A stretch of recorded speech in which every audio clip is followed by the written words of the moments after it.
Bienvenue à votre émission préférée, entreprenante et dynamique. La femme, on ne le dira jamais assez, peut tout aussi bien réussir dans divers domaines économiques. Elle peut partir vraiment de rien pour devenir quelqu'un. L'histoire de Nobu Marina, épouse Mathieu, l'atteste éloquemment.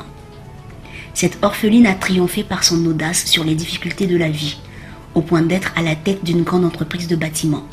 Suivons ensemble son parcours.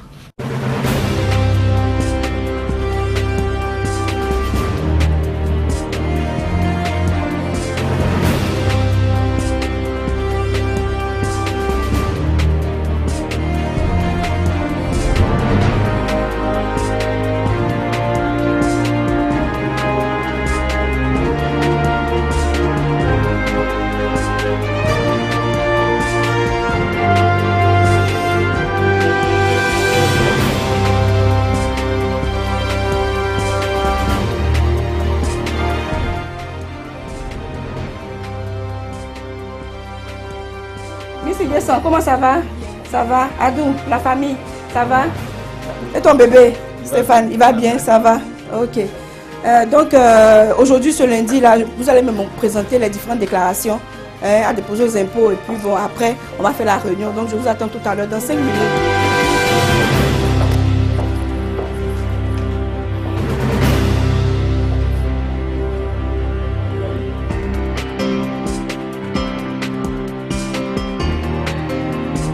Aux âmes bien nées, la valeur n'attend point le nombre d'années. Cette vérité sied bien à Nobu Marina, épouse Mathieu. C'est que depuis sa tendre enfance, cette orpheline vit avec le virus de l'entrepreneuriat et de l'audace créatrice. À l'époque déjà, avec la somme de 500 francs CFA que lui remettait sa mère, une veuve, elle investissait dans le petit commerce qui lui permettait toujours de générer des ressources additionnelles au point où elle ne manquait pas d'argent au sein de l'orphelinat jusqu'aux congés et vacances où elle retrouvait sa maman. J'ai perdu mon père très tôt et donc c'est dire que dès que j'ai ouvert mes yeux, j'ai su que je n'ai pas d'héritage, donc il fallait se battre. C'est comme ça que déjà très tôt à l'orphelinat, j'avais commencé à vendre tout ce que j'avais sur la main. Donc le budget qu'on me remettait, c'était 500 francs. Donc comment arriver à vivre avec les 500 francs à l'orphelinat? L'idée pour moi, c'était tout simple, c'était de pouvoir multiplier cela, avoir déjà le bénéfice. Donc je m'amusais à acheter des galettes ou bien d'acheter des gâteaux que je revendais. J'achetais avec des estaines et puis à l'internat, lorsque nous sommes coupés du monde là, je revendais. Donc j'arrivais de 500 francs, j'arrivais à avoir 800 et puis souvent 1300, 1500. Et c'est comme ça que j'ai eu le goût d'entreprendre. Je me suis dit que avec le peu qu'on a, on peut toujours multiplier et puis avoir suffisamment pour subvenir à ses besoins. Cet amour pour le commerce la décomplexe totalement et lui permet de ne plus lâcher prise sur sa volonté d'être autonome financière. Au collège et au lycée, elle continue ses initiatives par le commerce de friperie qu'elle revendait à merveille. Une fois au supérieur, dans une grande école de la place, elle se distingue par son entrepreneuriat et son audace. On ne pouvait pas dépenser 500 francs par jour comme nos amis. Alors donc, qu'est-ce qu'il fallait trouver pour pouvoir subvenir à nos besoins, pouvoir manger au moins, parce que ventre affamé n'a point d'oreille. Et donc, c'est comme ça que est née l'idée de créer des sandwichs que j'ai nommé dans le temps breadwich. Et c'est comme ça que j'ai recruté une fille. Et donc, à 4 h du matin déjà, elle venait, la boulangerie nous livrait le pain. On faisait à peu près 100 pains par jour, donc à raison de 250 francs. Donc, chaque jour, j'avais une recette à peu près de 25 000. Donc là, j'ai commencé. Maintenant, je me rends compte que c'était une entreprise que j'avais mis en place parce que j'avais recruté une demoiselle que je ne payais pas moi. J'avais des fournisseurs comme la boulangerie, comme les entreprises qui me fournissaient, la charcuterie, etc. Donc, c'est comme ça que j'ai commencé à développer mes affaires. Et puis, heureusement pour moi, il y a une grande entreprise de la place qui a voulu faire connaître ses produits. Il fallait choisir quelqu'un pour gérer ces kiosques. Et vraiment, à l'humanité, tous les professeurs et même le directeur général, ils ont opté pour moi. Ils ont choisi parce qu'ils ont trouvé que vraiment l'élève qui se battait le plus dans l'école, etc., c'était moi. Donc, j'ai eu la gestion de ces kiosques. Et c'est là que j'ai vraiment pris goût dans les affaires. J'ai vu que c'était intéressant. J'arrivais, c'était pas plus l'argent que je gagnais, non.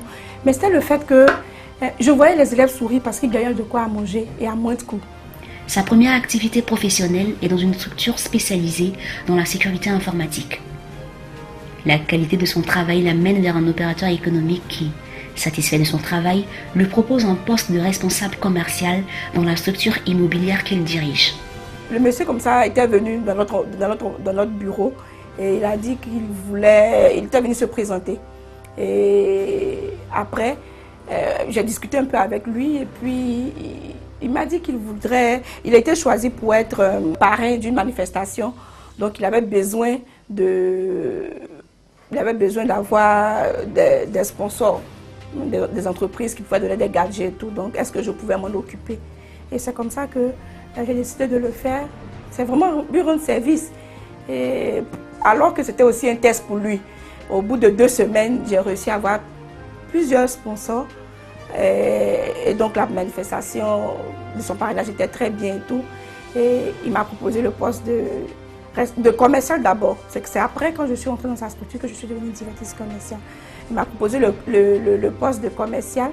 Et donc, avec voiture de service, etc., c'était intéressant. Et 3 mois après, j'ai essayé de réorganiser le service commercial. Comme c'était une entreprise immobilière, j'ai recruté des démarcheurs pour pouvoir me trouver des locations, des ventes de maisons, etc. Et vu cette organisation, le directeur a bien voulu me confier en même temps la gestion du service commercial. Ayant fait ses preuves avec maestria par une réorganisation efficace qui a boosté les chiffres d'affaires de l'entreprise, elle s'est faite un nom dans le milieu de l'immobilier, ce qui lui vaut plusieurs autres sollicitations dans le milieu. Mais ayant acquis une belle somme d'expérience et d'expertise, elle décide de s'installer à son propre compte. Ce qui m'a plus motivée à faire le bâtiment, d'abord comme j'avais déjà des aptitudes avec la première entreprise où j'ai fait l'immobilier, je savais un peu ce que c'était que gérer une maison, vendre une maison, etc.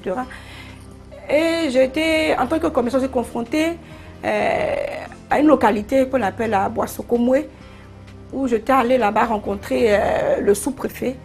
Et il m'a présenté vraiment un tableau très triste. C'était des enfants qui marchaient des kilomètres et des kilomètres avant d'arriver dans leur école. Je dis, mais il n'y a pas d'école ici. Mais pourquoi ne pas emmener la population avec les mêmes moyens que j'ai de construire des écoles?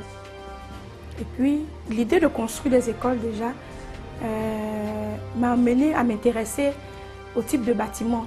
Qu'est-ce qui peut coûter moins cher dans le bâtiment? Qu'est-ce qui peut être durable dans le bâtiment? Qu'est-ce qui peut respecter l'écologie, peut respecter la nature dans le bâtiment? Et dans toutes mes recherches, j'ai vu que c'était le BTCS.